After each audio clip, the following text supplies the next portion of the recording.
Պարոն Հովհաննիսյան, ես ուզում եի վարչապետի հայտարարությունից մի հարց ձեզ ուղղել, հայտարարեց իր ելույթում հարց ու պատասխանին ավելի շուտ, որ Հայաստանում արդարադատությունը խայտառակ վիճակում է եւ պետք է վիրահատական միջամտություններով նաեւ լուծել այդ հարցը, դա կապեց նաև նոր սահմանադրության ընդունման հետ։ Ես ուզում եմ հարցնել նախորդ 8 տարիներին կոնկրետ ինչն էր խանգարում խայտառակ վիճակում գտնվող արդարադատությունը վերականգնել կամ բերել նորմալ վիճակի։ Դե մենք մի շարք ինստիտուցիոնալ փոփոխություններ ենք փորձել իրականացնել արդարադատության ոլորտում, դատական համակարգում։ Դրանք տեղ-տեղ տվել են իրենց արդյունքները, մեծ հաշվով, բայց մենք գոհ չենք այդ արդյունքներից եւ մեր գոհ չլինելը հատկապես արտահայտվում է ժողովրդի հետ մեր խոսակցություններում, ուրեմն ունեցած տպավորություններից եւ դրա համար կարծում ենք, որ նոր սահմանադրության մեջ պետք է կարդինալ փոփոխություններ արվեն։ Այս իմաստով մասնավորապես երթվել ատենակալների ինստիտուտի իմաստով, որպեսզի մենք կարողանանք ունենալ այնպիսի արդարադատության համակարգ, որ ուրեմն թե մենք, թե Հայաստանի Հանրապետության քաղաքացիները գոհ լինեն գործընթացներից արդարադատության ոլորտում տեղի ունեցող Սրա մասին է խոսքը, կարող ենք էլ ավելի մանրանալ որովհետև փոփոխությունները դատաիրավական համակարգում, խորքային փոփոխությունները հնարավոր են անել սահմանադրական նոր սահմանադրությունում նոր մոտեցումներ ամրագրելու միջոցով, օրինակ երթվյալ ատենակալների ինստիտուտը այդ գործիքներից մեկն է։ Ես կարծում եմ, որ մեր արդարադատության ոլորտի գործընկերները ձեզ ավելի մանրամասն եւ ավելի մասնագիտական պատասխաններ կտան։ Այս իմաստով ես քաղաքական գնահատական կարող եմ տալ այս առումով, նաեւ վերջին շրջանում մեր այցելությունները քաղաքացիների հետ մեր հանդիպումները Հայաստանի ամենատարբեր համայնքներում խոսում են դրա մասին, որ արդարադատության համակարգը չի գոհացնում ուրեմն Հայաստանի Հանրապետության ժողովրդին եւ այո, ես էլ կկիսեմ վարչապետի դիտարկումը այս իմաստով խայտառակ վիճակում է, որովհետեւ ես էլ օրինակ ունեցել եմ տարբեր փորձառություն դատական համակարգի հետ կապված, երբ որ կայացվել են վճիռներ, որոնք առնվազն հեռու են մասնագիտական մոտեցումներից, հեռու են պրոֆեսիոնալիզմից, ինչի պատճառով նաև հայտնվել ենք ոչ միանշանակ իրավիճակում կապված դատական վճիռների որակի հետ։ Մի ճիշտ հարց է, պարոն Հովհաննիսյան, այսինքն գործիքների պակաս եք ունեցել անցած 8 տարիներին եւ այդ գործիքները սահմանադրության Գիտեք, մենք ճանապարհ ենք անցել եւ այդ ճանապարհը անցնելուց հետո եկել ենք այս եզրակացությանը։ Եվ այո, այս պահին գտնում ենք, որ կան գործիքների պակաս եւ կա նաեւ ինստիտուցիոնալ փոփոխության անհրաժեշտություն։ Հիմա վարչապետը երբ որ ասում է, որ արդարադատության հաստատման համար նոր սահմանադրությունն, այսինքն սահմանադրության ընդունման հիմնական բանը հիմա դառնում է արդարադատության։ Ոչ միայն կարևորագույն փոփոխություններից մեկը նոր սահմանադրության պետք է վերաբերի արդարադատության ոլորտին, բայց ոչ միայն արդարադատության ոլորտին։ Որպեսզի Հայաստանում արդարադատության վիճակը ողբերգական չլինի, գուցե դուք դատարանի վճիռների հետ հաշվի նստեք եւ ինչպես դատարանն է որոշում ներողություն խնդրեք։ Կարծեմ մի դրվագով դուք խուսափում եք, եթե այս ընթացքում բան չի փոխվի, իհարկե խնդրել եք ներողություն, մի դրվագով խուսափում եք, չէ՞, խնդրել։ Դուք սխալվում եք, պարոն Կիրակոսյան, առնվազն սխալվում եք, ես այլ որակում չեմ տա, որտեղ պետքա ծանոթանաք գործընթացներին, ես որևէ բանից չեմ խուսափել։ Մենք ներողություն ավար ձեր հարցին եմ, Երկար Ղազանի ասածներն ինձ ընդհանրապես չեն հետաքրքրում, կարծում եմ որևէ մեկին էլ չեն հետաքրքրում։ Ուրեմն ես նոր որ խոսում էի դատական վճռի ոչ պրոֆեսիոնալ լինելու մասին եւ անորոշ վիճակում մարդկանց գցելու մասին, կատի ունեի հենց ձեր մեջ վերած վճիռը, որը ամբողջությամբ կատարված է։ Պարոն Հովհաննիսյան, վճիռը ամբողջությամբ կատարված է։ Մամուլում տեղեկություններ տարածվեցին, որ ուժեղ Հայաստան կուսակցության 14 անդամ եւ ուժեղ Հայաստան կուսակցության մամուլի խոսնակը նույնպես հայտարարել այդ մասին, ձերբակալվել են կաշառք տալու եւ ստանալու մեղադրանքով։ Այս մասով որևէ մեկնաբանություն կարող եք։ Դե մեկնաբանությունը դրա նախորդ դեպքի ժամանակ ուժեղ Հայաստան կուսակցության անդամները հեգնանքով էին վերաբերում այդ ձերբակալությանը։ Դե գիտեք,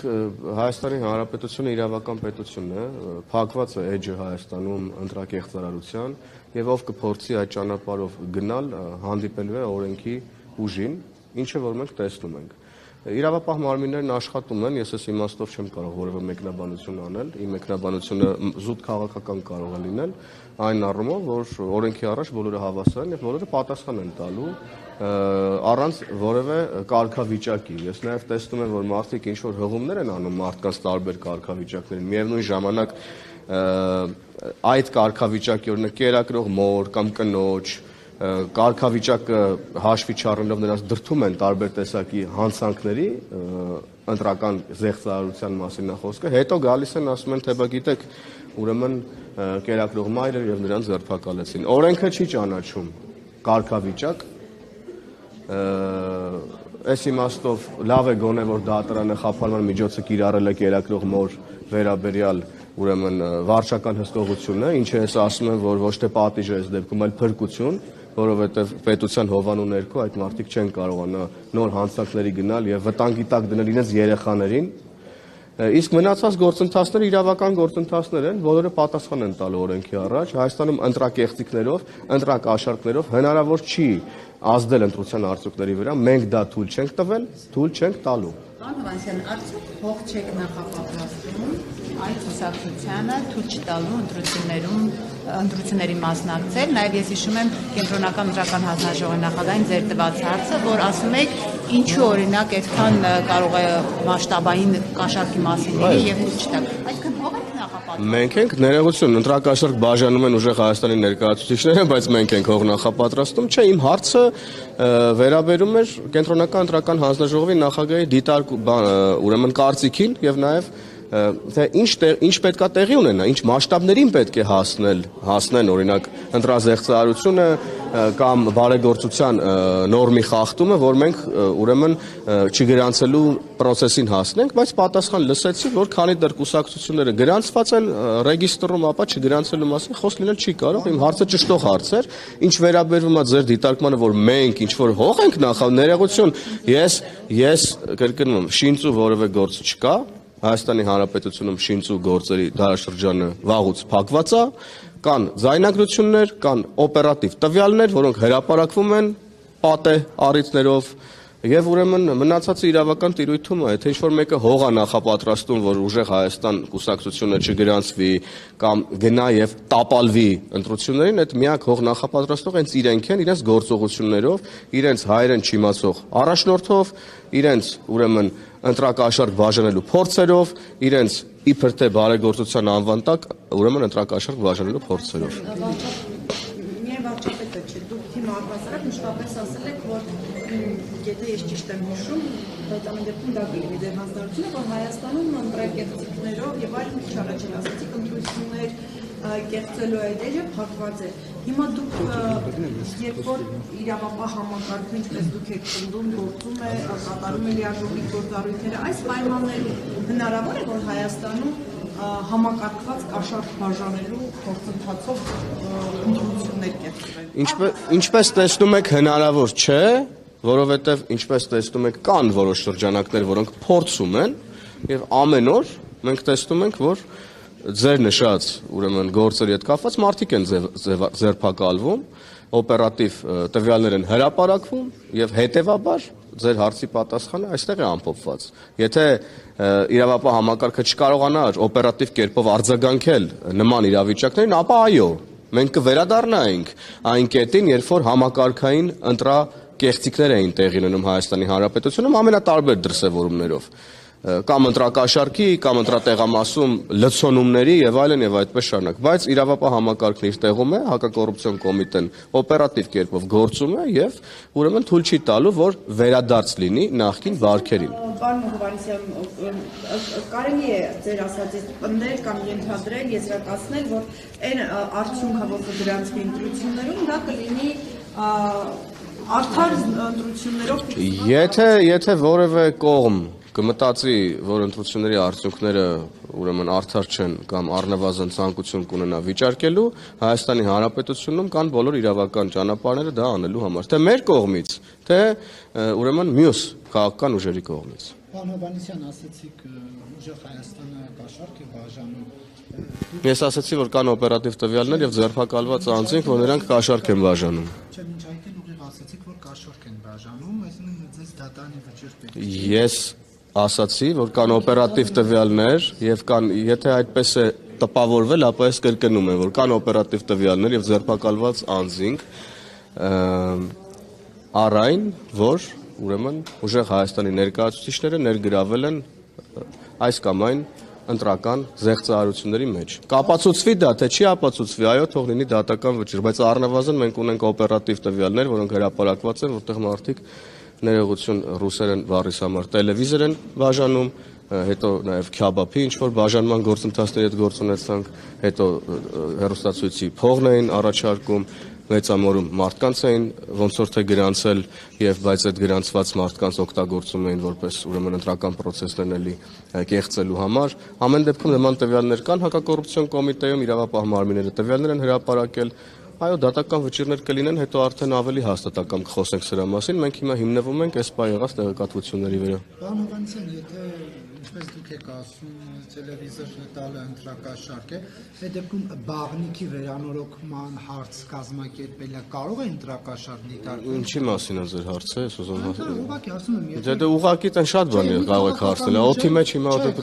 ինչ մտքներով այդ փչի պետք է հարցնեք ես պատասխանեմ ես չեմ պատասխանում ձեր հարցին Ներողություն հարցը չեմ վերջացրել Լիլիթ ջան ներողություն վարչապետին մոտենում է մի քաղաքացի ասում է որ լոգարանի խնդիր ունի վարչապետը մարզպետին հանձնարարում է զբաղվել քաղաքացու լոգարանի վերանորոգմամբ հիմա սա դա Կոտայքի մարզում է եղել Ես չգիտեմ դուք ինչի մասին եք խոսում ես գիտեմ այլ բան որ վարչապետին քաղաքացիները մոտենում են եւ վարչապետը շատ ուղիղ ասում է որ կա բարեգործության արգելք եւ մենք այս պահին որևէ խոստում չի տրվել որևէ քաղաքացու Ես չգիտեմ դուք ինչի մասին եք խոսում Ես կրկնում եմ որ ես չգիտեմ դուք այս պահին ինչի մասին եք խոսում դե երբ որ հրապարակում ես կտեսնեմ կմեկնաբանեմ բայց ես բացառում եմ բայց ես դե հիմա քաղաքացին կարող է շատ բան առաջարկել եւ շատ բան ասել ես կրկնում մի ընդհատեք խնդրում ներողություն վերջացրեցիք ես կարծում եմ Դուք սխալ եք կարծում ներողություն պարոն բայց վարչապետը ասում է Կոտայքի մարզպետին զբաղվեք տեսեք ինչ է կատարվում Դե հիմա դուք նորից նույն բանը կրկնում եք այսինքն ես որ ասում դուք հարցը ավարտել եք ես ճիշտ եմ ասում Ասացի արդեն ներողություն պարոն Կիրակոսյան ես հիմա ձեր փոխարեն պարոն Կիրակոսյան ես ձեզ չեմ բանավիճում դուք հարցը ավարտել եք գիտեք ինչու որովհետև դուք կրկնեցիք նույն հարցը ինչը նշանակում է որ նախորդիվ դուք ձեր հարցը արդեն ավարտել եք եւ ես ձեզ խնդրում եմ չբանավիճեք իմ հետ Երկրորդ ես կրկնում եմ որ վարչապետին բազմաթիվ քաղաքացիներ են մոտենում տարբեր հարցերով եւ վարչապետը շատ ուղիղ պատասխանում է մեր բոլոր սիրելի հայրենակիցներին եւ մենք էլ ես էլ հիմա պետք է ասեմ որ սիրելի հայրենակիցներ այս պահին գործում է բարեգործության վերաբերյալ արգելք եւ մենք որևէ մեկին որևէ խոստում չենք տվել չենք կարող տալ եւ չենք տալու մեր խոստումները ամփոփված են կառավարության ծրագրում դրանք իրականացվում են Այս փուլում մինչև ընտրությունները իրականացվելու են, դրանք որևէ կերպ չեն կարող դիտարկվել որպես բարեգործության խախտումներ եւ այլն եւ այդպես շարունակ։ Առանձին անհատական խոստումներ եւ այլն հնարավոր չի տալ, հնարավոր չի առանձին մարդկանց խնդիրներ լուծել այս փուլում, որտեղ դրանք օրենքի խախտումներ են։ Շնորհակալ եմ։ Պարոն Հովհաննիսյան, երեկվանից քննարկվում է կառավարության ծրագիրը, ինչպես նկատում ենք, ընդդիմադիրները չեն գալիս, այսինքն գալիս են գրանցվում են, բայց հիմնական քննարկումներին չեն մասնակցում։ Վարչապետը կարճ տեսանյութը հրապարակեց, ասաց թե ինչի համար են գալիս։ Ձեր կոչը ո՞րն է այն մարդկանց, որոնք պատրաստվում են ընտրել ընդդիմադիրներին, որոնք կարելի ասել չեն գալիս աշխատանքի։ Դե կոչը այդ մարդիկ ես կարծում եմ շատ վաղուց արդեն ամեն ինչ հասկացել են, ընդդիմադիրներն էլ հաշտվել են իրենց պարտության հետ։ Վերջին 2 ամիսն է մնացել, եկել են ներողությունն էս բառամտերքիս համար գումար քերելու Հայաստանի Հանրապետության ժողովրդից։ Եվ սրանից պետք է ելնի ժողովուրդը։ Ուրեմն մենք գործ ունենք մի քաղաքական միավորի հետ, այս դեպքում եթե խոսում ենք Հայաստան Դաշինքի մասին, որի մի մասը գնացել է Ծառուկյանի ցուցակ, մյուս մասը գնացել է Ուժեղ Հայաստանի ցուցակ։ Այն մյուս մասը ընդհանրապես հիմա նիստերի չի, այսինքն մարդիկ հայտ են ներկայացրել նորից ընտրությունների մասնակցել, բայց ելի նիստերի չեն գալիս են մանկապարտեզ լրիվ, էլի, չնայած մանկապարտեզում ավելի լուրջ միջավայր է, ավելի ինստիտուցիոնալ միջավայր է այս առումով երեխեքը գալիս են, ճաշիկ են ուտում, խաղում են, քնում են, արթնանում են եւ սպասում են, որ իրենց ծնողները գան տանան իրենց տուն, բայց Հայաստան Դաշինքի մոտ ավելի ապա ինստիտուցիոնալ վիճակա, քան մանկապարտեզում։ Իրանք այդպես գալիս են, փախ, վազեվազ, արագ այդ քարտերը տեղադրում են, գրանցվում են ու փախնում են դահլիճից, որ հանկարծ իրանց ոչ մեկ հարց չտա, հանկարծ իրանց ոչ մեկ ինչ որ թթու բառ չասի, հանկարծ իրանց ինչ որ մեկը ներողություն, ես խոսում եմ, իմ հետ զուգահեռ կլի չխոսա, ոնց դե։ Խոսում եմ ես, հարգելի գործընկեր, հարց կտա, կպատասխանեմ։ Շեղեցիք արդեն ինձ, ընդդիմության մասին ուզում եմ մի լավ բան ասել, բայց չեմ ասի։ Ասում է Փաշինյան այնպեսի գրեհի կբառեր օգտագործում, որ դրա համար նպատակահարմար պատգամավորներից էին ասում, չպազրուցի ժամանակ Ռուստամյանը Արմեն Ռուստամյանը ավելի լավ է թող ինքը հիշի, թե ոնց էր խոսում Հրայր Թովմասյանի հետ, նոր խոսա ինչ-որ բաներից։ Պարոն Հովհաննիսյան, ուզում եմ հարցնել Ու գրեիք բառը ներողություն վարչապետը չի օգտագործում, ինչ որ ասում է, լավ է ասում, ճիշտ է ասում, էլ մի բան էլ քիչ է ասում։ Այլ բան։ Մենք չենք կարողանում բանավեճի մեջ մտնել Փաշինյանի հետ ձևաչափը, բայց ես հարցը չեմ ավարտել։ Ձևաչափը ասում է, հա, հիմա շարունակեմ։ Ուրիշ հարց եք տալիս։ Իր ասածն եմ շարունակում։ Արմեն Ռուստամյանի։ Ընդհանրապես ընդդիմությունն ասում է, որ մենք հարց ու պատասխանը չենք պատասխանում, որովհետև չենք ներկայանում հաճախ, որովհետև չենք կարողանում ամբողջապես ասենք այն, ինչ պետք է ասենք, ձևաչափը թույլ չի տալիս։ Եվ մանիպուլացնում է Փաշինյանը մեր ասածները։ Ընդդիմությունը երբ գալիս է հարց ու պատասխանի, ուրեմն վարչապետը իրենց տալիս է պատեպատ քաղաքական իմաստով։ Դրա համար էլ չեն գալիս։ Լսում եմ ձեզ, հարգելի Ազատության գործընկեր։ Մարիամ Կարապետյան, որ հարցը ուղղեց համանadrության հետ կապված, ասաց, որ ճիշտ եմ հիշում, լավ կլինի, որ մինչև ընտրությունները հրապարակի համանadrության տեքստը, ուսում հարցներ կա որոշում Նաև քննարկումները խմբակցությունում են տեքստի շուրջ ընթանում, ինչ ֆորմատով են այդ քննարկումները ընթանում նախագծի շուրջ եւ ի վերջո կա որոշում տեքստը մինչեւ ընտրությունները կհրապարակվի։ Մենք կփորձենք այնպես անել, որ հրապարակենք տեքստը, աշխատում ենք այդ ուղղությամբ, աշխատանքները տարվում են եւ Արդարադատության նախարարությունում, խմբակցությունը հանդիպել է Արդարադատության նախարարի հետ, ելի կհանդիպի, գտնվում ենք աշխատանքային քննարկման փուլում, ոչ մի բան ինքնանպատակ չենք ուզում անել, այսինքն երբ որ պատրաստ կլինի հրապարակման տեքստը, այս բան կա աշխատանքային տեքստ, երբ որ ամբողջական հրապարակման ենթակա կլինի կհրապարակենք, այս բան ժամկետներ ես չեմ կարող ասել, որովհետեւ առնվազն ես համադրական հանձնաժողովի անդամ չեմ եւ պատե չեմ համարի, որ հիմա ես խոսեմ որևէ ժամկետներից։ Քաղաքական առումով որովհետև մենք ուզում ենք հնարավորինս բաց, անկեղծ եւ ուղիղ լինել մեր ժողովրդի հետ եւ որովհետև մենք ասում ենք, որ ակնկալում ենք մեր քաղաքացիներից ստանալ համանդրական մեծամասնություն եւ ասում ենք, որ ընտրություններից հետո գնալու ենք համանդրական նոր համանդրության ընդունման հանրաքվեի եւ կարծում եմ քաղաքական իմաստով լավ կլինի, որ ստացվի այնպես, որ մենք հաջողենք մեր աշխատանքներում եւ ստացվի տեքստը հրապարակել մինչեւ ընտրություններ, բայց կրկնում եմ մենք աշխատանքային փուլում ենք գտնվում, դրա համար ես չեմ կարող այս բան կանխատեսումներ, ժամկետներ եւ հաստատապես որևէ բան ասել։ Որ փորձեք կարճ ներկայացնել սահմանադրության առանցքային փոփոխությունը բովանդակային առումով որինելու է եւ որ ֆիքսել եք, որ կոնկրետ կետեր առանցքային փոփոխության են ենթարկվել, կարող եք Շատ կան առանցքային կետեր, բայց ես կրկին քաղաքական գնահատականը իմ կտամ, որ պետք է լինի սահմանադրություն, որի հետ Հայաստանի Հանրապետության ժողովրդի մեծամասնությունը հաշտ է լինելու եւ պետք է ունենանք սահմանադրություն, որի ընդունման համար մարդկանց փող չեն բաժանել, չեն ստիպել, որ գնան քվեարկեն այդ սահմանադրության օգտին։ Իսկ բովանդակային հատվածին ես կխնդրեմ, որ մենք անդրադառնանք արդեն երբ որ աշխատանքային քննարկումներն ամփոփած կլինեն։ Եվ վերջին հարցը ընդդիմադիրները դեպքում ասում են, որ այդ արդարադատության մասին այո խոսում է եւ այլն, այս ամբողջ բխածածուհիթը քողարկելու են, որ այս համանadrությունը իրականում փոխվում է Բաքվից եկած պահանջով։ Եվ եթե չլիներ առանցքային կհասկանային ինչ է փոխվում, օրինակ վարչապետի լիավորությունները շոշափելի։ Դե ես նորից պետք է ասեմ, որ գտնվում ենք աշխատանքային քննարկման փուլում, երբ որ տեքստը կհրապարակվի, ձեր բոլոր հարցերի պատասխանները դուք կտեսնեք։ Իսկ ինչ վերաբերվում է արտաքին ազդեցություններին, ապա Հայաստանում արտաքին ազդեցության ներքո գտնվում է անդիմությունը, քաղաքացիական պայմանագիր կուսակցությունը չի եղել եւ չի լինի երբեք արտաքին ազդեցությունների ներքո եւ նոր սահմանադրության օրակարգը Հայաստանի ներքաղաքական օրակարգն է բացառապես։ Ինչ փաստերն են, որ արտաքին ազդեցության ներքո են դիմադրները, օրինակ ասեք երկու փաստ։ Երկու փաստ, դե մեկը որ մենք տեսնում ենք, որ ուրեմն կան առաջարկներ եւ խնդրանքներ, որպեսզի Հայաստանի քաղաքացիություն ունեցող մարդիկ մասնակցեն ընտրություններին, մենք հասկանում ենք ում մասին է խոսքը։ Նաեւ տեսնում ենք, որ օրինակ Հայաստան Դաշինքի առաջնորդը խոսում է միութենական պետություն ունենալու մասին, տեսնում ենք օրինակ Գագիկ Ծառուկյանը խոսում է իր եւ Լուկաշենկոյի ախպերության մասին, ով աջակցել է Ադրբեջանին Ղարաբաղի վրա հարձակման ժամանակ։ Ես կարծում եմ, էլի կան շատ փաստեր ու դուք ինձանից շատ փաստեր պետք է իմանաք եւ ես չպետք է այդ աշխատանք անեմ, դուք պետք է այդ աշխատանք անեք բացահայտելու համար արտաքին հատ կարող եք ասել, դուք լրագրող եք եւ ձեր նաեւ աշխատանքի մեջ է մտնում։ Կարող ենք ընդդիմադիրներ ասացնել, դուք եք թուք ադրբեջանական Դե դա վիրավորական եւ անհիմն հայտարարություն է։ Ես որ ինչ-որ ներողություն դիմությունը շատ բան է ասում։ Ես ինչ-որ ասացի հիմնավորված է, դրա մասին կան տեսանյութեր։ Դուք հարցը տվեցիք, ես պատասխանեցի, ավարտեցինք։ Լսում եմ ձեզ։ Վանեսյան, 2 օր առաջ տարածվեց, բացահայտվեց, որ օդանավակայանում 100 ռուբլու անօրինական մուտք էր 47 միլիոնի ոնց։ Սա կարող է կապել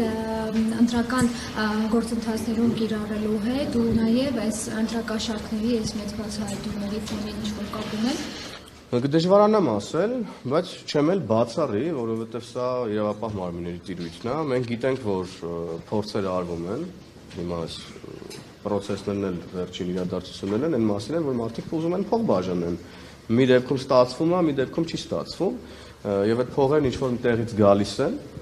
եւ ինչ-որ միտեղ պետք է գնան։ Հիմա ժամանակակից աշխարհում նաեւ մենք գործ ունենք կրիպտոարժույթների հետ եւ պետքա ուշի-ուշով հետևենք այս դրամաշրջանառությանը եւ նաեւ պետքա ասեմ, որ վստահաբար գիտեմ, որ իրավապահ մարմինները բացահայտել են նաեւ ուրեմն այդ շղթան դրամաշրջանառության փորձերը համակարգված ընտրակաշարք բաժանելու եւ ես վստահ եմ, որ իրավապահ մարմինների կողմից կանխվելու են այս փորձերը եւ կրկնում եմ, որ Հայաստանում ընտրակեղծարարության միջոցով հնարավոր չի լինելու այլևս ազդել ընտրական process-ների վրա, ինչպես հնարավոր չի եղել 2018 թվականի ոչ բռնի Թավշյա ժողովրդական հեղափոխությունից հետո։ Շնորհակալություն հարգելի գործընկերներ, ես մեծ